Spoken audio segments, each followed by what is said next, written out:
Alright, so here we are, ready to replace the radiator on my Gixxer. I'll show it right here. The damage that the radiator had right there. I don't know what happened, but it's inside the bus right there and it started leaking. But it's coming out. Alright. First hose right here. Standard, beautiful Phillips head. Doesn't appear to be that Japanese standard screwdriver from what I could tell, but might be a good idea to have them on hand. And thankfully, these hoses are pretty fresh, so not too crazy. I should really wear gloves for this. All right, in a 10.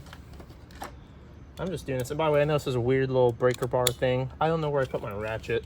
It's somewhere in the Miata. I'm not trying to, find it right now. This works, so I'll use this. Well, right here, there's like a little clamp. I don't know if this is OEM, probably not. I'm just undoing that. Just undo this, make it easy, and then there's a little clamp right up here. Coolant reservoir is free. Just really one little clamp, hose clamp, and a 10mm bolt, that's about it. So, got the hose, let's do this lower hose right underneath it. But we're just, I'm gonna work on the other side now. All right, other side. Good song. Tools of the trade right here. I'm telling you, these have come in handy so many times. Phillips clamp. Take off the clamp. Come on, damn it. No, I might use it like this. That might be better, huh? Might need to break this free a little bit, very gently. That's it. Next thing, Phillips at the bottom. And you're just gonna break it, thankfully. Oh! Might be a good idea to get a bucket of some sort. Supposedly this stuff is non-toxic, but still you don't want animals and stuff drinking any of this. So be aware of that when you take this off. Now I'm gonna go for, well, after we got that and that, freeze up this side of the radiator, I'm gonna go for the bottom. Bottom portion is that one thing right there. That's the bolt we need right there. It looks like also to be a 10mm. Let me confirm that. Yep, 10mm. Let's break it. But yeah, as you see, 10mm bolt. Freeze this up. Now, radiator can move around. Now the question is, how do we disengage the radiator? Well, there's actually some more bolts. There's one. This is looking from the right side of the bike right there. Kind of holds the radiator on. See if I can move the radiator. It's pivoting off that. There's one on each side. Quick view, how I'm accessing these bolts. Very easy if you have a correct or proper extension. I have a ton of tools that can do this, but I'm lazy right now. So I just grabbed what I have on hand, but extension with 10mm. All these bolts seem to be 10mm on this radiator. And get ready for this radiator to fall once you remove these two. First one's out. Let's go get that second one. And remember, this is about to fall, so get ready. Well, I'm gonna take this out now. There we go. Dropping. Radiator's dropping. Don't lose the bolt. Oh, don't do that. All right, radiator is pretty much falling out of the bike. It's gonna be a little bit remnants of stuff you're gonna spill. Get ready for that. Have something on the hand to clean that up. Out the way for camera. You gotta just take apart that one connection. We're gonna try to reuse this radiator fan. Ah, there we go. And now we could just do all this. 1, 2, 3. Take it off. A little word of advice. Don't even try to take these off, these 3 bolts with the, no point trying to take it off with a screwdriver. Just use your 10mm. Put it on there. Everything is like 10mm with this radiator. Don't even deal with it. Just do it. Just do it this way, be done with it.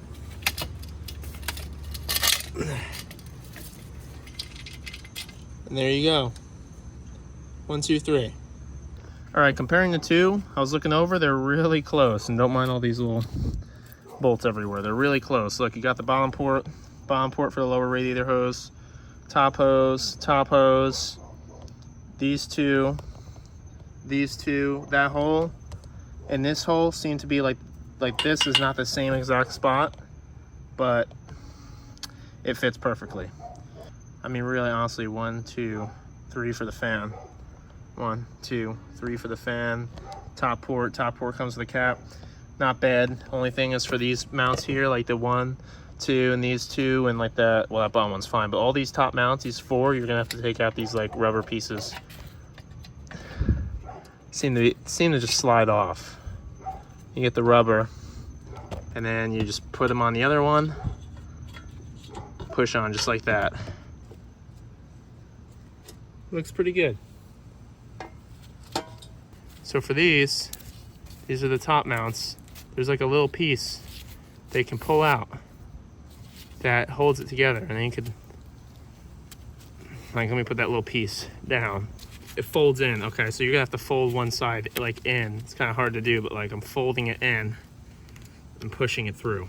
It's one piece, so you gotta like fold in one side to squish it to pull out after you take that little middle piece out. Middle piece out, squeeze, push. It's easy. New one. All right, let's go ahead, put this on here. Let me readjust. So the way installation's reverse removal, and try to force it through, like you're trying to like feed just that one half of it through.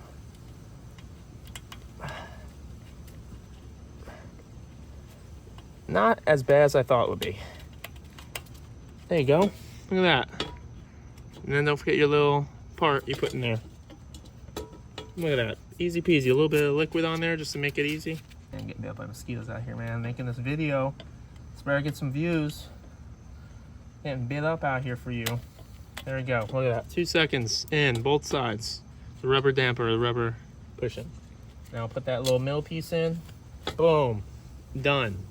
These 2 clips pushed on, done. Now guess what we could do? We can mount the radiator fan. 3 bolts. That's it. Easy. This stuff is easy. Even though this bottom one looked a little off compared to OEM, it still fits fine. So now we get our 3 bolts. Like I said, just use a 10mm. Don't even worry about using the screwdriver. It's not worth it. Line them all up. Put the screws on there. 1, 2, 3. You're gonna have to stretch the bottom one a little bit to make it fit. So I'm gonna do this. I'm gonna mount these back with that 10. Screw them down a little bit. It's like a threading on the other side of that little clip that you put on the mount that it has to screw into. So that's just screwed there. 1, 2. It's just this bottom one. Might have to use like a 10mm wrench to get the side of this. Just get it started. Make sure they're all nice and tight. There we go. Yeah, that's not coming off. That's not coming off. Tight. Tight. Might be able to hit that. Yep, now I can actually get my thing on there, the 10. Make sure it's nice and tight. So, pretty happy. 3 bolts, easy peasy. 1, 2, 3. Now, next step is to mount it and plug it back in. All right, let's do this. We're making progress. This has been really easy so far. Don't get charged a ton of money to do this if you can do it yourself. All right, we're gonna go here. First thing, I'm gonna line up these, well, I should say the clip goes in, but, ow, what the heck, bro? Damn thing bit me. What was that about? We're mounting these up first, the 2 top things, because what are you gonna do? You're gonna keep holding it, fighting it? No, you're gonna mount these. So put this up. Make sure you don't hit any of the fins on the radiator. And it should be pretty explanatory where these go. You're just threading in those top 2. That bolt right in there. Just push the radiator up, hold it. Other hand, go in there and thread it in by hand, easy peasy. All right, it's in there. I'll get the flashlight to show you. right there, boom. Same thing, this one right there, boom. See that right there? So you can only really put in one way anyway, because there's like these plastic guides that you can't like mess this up. So don't try to force it, it should be easy. Now all I'm gonna do is tighten those down, get them really tight using an extension, like something like this. Just pretty much putting it in there. Tighten it down, and we'll get this going. Tight, that's it. They're done. All right, now that that's been done, we got those top two bolts mounted so it can hold freely. What we want to do, you just want to get this right here and just plug it in right there. Should be pretty straightforward. There you go. All right, now this part's pretty easy. You got those two bolts mounted, fan plugged in. Now go ahead and just start attaching your hoses back. Now I wouldn't really do too much. I would kind of just get the hoses in place on both sides and then tighten the bottom piece or the bottom bolt that connects it to the headers for support last. Easy peasy. Same thing here. Bottom one on, top one on. Oh yeah, this is gravy. So now last thing is that bolt right there, which, there we go, right there. That's what I need to get to line up. And you know what, now I'm thinking about it, it's one of those grommets. Completely missed that. Just like the other one, the other top two. Gotta take off the old radiator, bring it to a new one. So silly. That's alright. It's a learning experience. There you go. Probably should have did this when everything wasn't mounted, but you know what? That's what we're here for. We're here to learn. And it's still not really that hard, honestly. Pretty easy. If it doesn't line up, just that little bracket right here. I don't know if you can see it right here. You could just like kind of like force this up a little bit, just a tiny bit. You can just push it up. This one right here. Just push it up that little millimeter that you need, and now just tighten it and you're good. All right, drain this here. So now that's drained, we're gonna go ahead and just put this back up. There's actually a little hole right here, a little, I don't know what you call that, but it lines it up. Just like that. Make sure you have your hoses routed. And then to get the coolant reservoir on, just reconnect the top hose, put the 10mm bolt right there, the one you had earlier. All right, I'm pretty sure this is how mine was routed before. I'm too lazy to look at the video. But yeah, 10mm bolt, little alignment thing, make sure it's closed. I mean, obviously you want to fill it up if it's empty to, you know, within the correct lines. And then this right here, put that going to the fill cap. Make sure you tighten that little tiny hose clamp. And then this goes to the bottom. So it pretty much goes from the top to the bottom. And then this is like an overflow. It comes from the cap. It goes to another spot in the bike for a leak over, just in case, or I should say if it drips out, it doesn't hit anything. But yeah, let me get that plier on there. All right, got it on there, boom. Just once again, look over how it looks, make sure all your pliers are good. Now time to go ahead and secure the hoses with the hose clamps on both sides. Go ahead and just make sure you have everything double checked. Double check your top mounts, double check your bottom mount that connects to the headers, make sure they're all tight. Make sure your fan 3 mounts are tight and the fan's plugged in. Make sure all the hoses that you've taken off are put back. Radiator cap is tight once you fill the radiator. This is tight so it doesn't leak. You know, you have your hose clamps on. Just make sure everything looks good, especially the big hose clamps. Tight, tight, tight, tight. But yeah, typically what I do is, like I said, just keep the cap off. I fill it up as much as I can, fill up the overflow, start the bike, keep an eye on the temperature of it, give it some very light revs just to make sure the water pump's, you know, moving. Like I said, not crazy, just very light revs. Keep an eye on the temperature, keep an eye on the temperature, keep an eye on the temperature. Don't ever not keep an eye on the temperature. If it starts to get hot, turn it off, you know, check out, see what's going on. But yeah, I usually just drain these, put them up, fill it up as much as you can, because you're never draining 100% of the stuff that's in the block. There's always some coolant in the block. Fill up, start the bike, let it burp, you know, burp these, try to get air out, let it run for a little bit, keep an eye on the temperature once again, And if it like burps, it'll get lower. Keep it topped up, you know, drain it and just keep filling it up, burping it, letting it run, keep an eye on the temperature. You could drain it, and then once you know it's pretty good amount done, do the final fill, burp it, you know, make sure that there's all the air is out of the system. Just keep moving the hoses.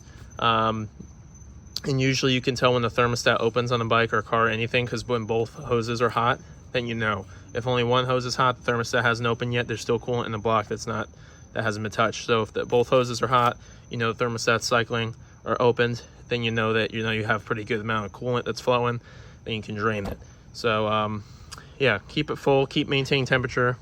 Like I said, I'm not a certified mechanic or anything. Do your research, that's what I do. Got some distilled water. I'm gonna pour this. Now, granted, the funnel's probably better, but I'm gonna pour this and fill this up here. I'm gonna keep this open as it's full. I'm gonna start the bike. Keeping this open until the thermostat, the top open until the thermostat opens, in which case it should drop a little bit and I'll have to top it off. I'll let it run for a few minutes. There we go. That might have just been a big air bubble. The fan just kicked on. Around 200. Checking this up. Oh yeah, look, it's starting to open. The thermostat just opened. So we're gonna keep an eye on it. It's probably gonna drop a little bit right now. I bet it'll go down a few degrees. I'm gonna keep it, yeah, that's engine ice. You can see it's a little blue. So thermostat definitely opened right now. It's cycling the coolant. It should start dropping a little bit. And it's still holding steady at 214, so it's not overheating, that's good. Keep in mind when you do this, it's gonna be hot, so be wearing gloves, be prepared to get splashed a little bit. It's just gonna be a bunch of distilled water. See, it's a little cloudy. It's mixed in with the blue stuff. So I'm gonna do that probably 2 or 3 more times with the distilled water, and then I'll fill it with the final stuff right here. Get this Maxima coolant from, or Coolnol. All right, so I've done it probably like 4 times. Filled it with distilled water, turned it on, let it run till the fan kicked, which is about 194. This turns out 194 exactly. And then I noticed at first it was 214 because all the air bubbles, but subsequently, every time I filled it up, it never went over 196 with the pure distilled water. This is, you know, it's not 1, 2, 3, but it's multiple times mixed in. This is the most recent one. Pretty much just water's left in there. So like I said, all I did is fill it up, kept an eye, turned it on, kept an eye on temperature. Once it started cycling and the fan was going on, I turned it off, drained it, put the hose back on, filled it up, and did that a few times, and boom. So now there's some distilled water left in the block because you never get 100% out. I'm going to go ahead and do the final fill with the Coolnol here. And then I'm going to fill up the little reservoir tank as well. Be careful not to spill it. It's toxic to animals. And also pour it slow to not introduce air bubbles as much as possible. But what I'm going to do is do the final fill as much as I can. I'm not going to fill up all the way to the top. I'm going to kind of like keep it in there so I can see it, just so it doesn't bubble out. Start it and pretty much let it run for a few minutes, let it have time to burp everything out, get all the air out, and top it off as needed, and then fill the coolant reservoir as the final step. So almost one of these fills up the radiator after the drain. So 2 should get you by for topping up. A few minutes, it's sitting right at 188. I think we're good to go. I'm gonna go ahead and shut it off. A little bit's gonna overflow, that's okay. Let it sit, cap goes on, filling this here. All right, cap is on, all the hoses are tight. Make sure every hose connection on every side is tight. The fan is plugged in, the radiator is secure. I filled this up about halfway, I'm not really sure. That's what I usually do. Consult the manual, but that's what I did. So I'm gonna let it run, watch for leaks, and watch to see if it overheats. Bikes are running about 5 or so minutes, no leaks. Running the coolest it's ever run at 185. It goes up to about 187, drops back down to 185. I've never seen it run this cool before. It definitely needed that radiator change. That radiator must have been going bad long before I had issues with it. I've never seen it run this low. 185 at idle for over 5 minutes. This is perfect. If you want to like and subscribe, check this out.